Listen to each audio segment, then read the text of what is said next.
If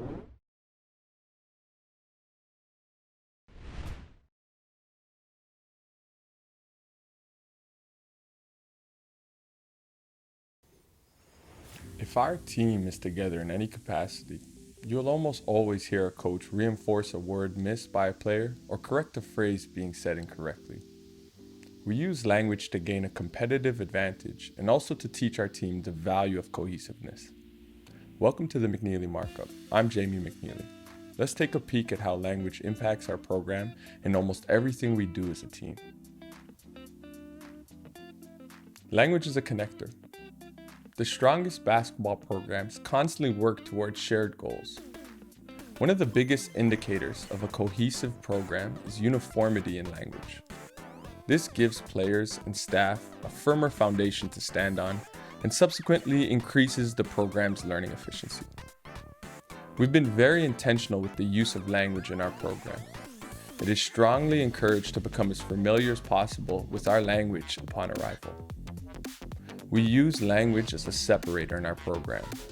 Terminology and phrasing are handled with care during instructional and corrective sessions with the team.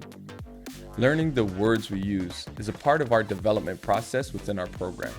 It's a huge part of our players' mental growth.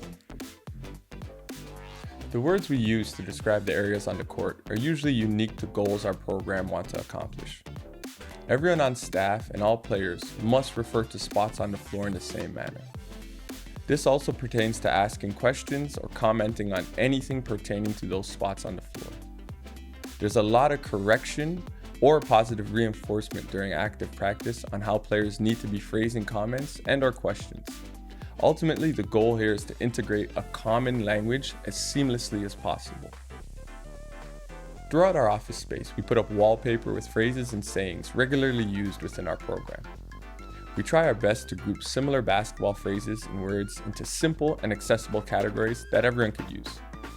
Some examples are: colors are used for specific things related to our defense. Animals are another subset of words we use to describe different movements on offense. The names of the offensive sets we run will always have some sort of intrinsic value to our players. It could be mascots from another team, family names, or even something related to a previous lesson learned. There's uniformity in how we refer to players from the opposing team.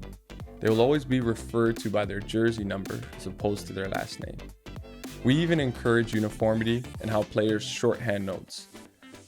Certain words or terms we reference often, like our front to cutter drill, will always be written as FTC. Again, our players become very familiar with our language and integrate that language into all elements of our program. There are a lot of details in language that can translate to quicker development and more success. The use of language is often undervalued and not emphasized in programs enough. We are a program that has integrated and prioritized language into our teachings and development. Because language is flexible, it is something that can constantly be refined to the benefit and enhancement of your program. I encourage every coach to value language. Words have a real potential as a competitive separator, and it is something your program can continuously refine. Hope you enjoyed this installment of the McNeilly Markup.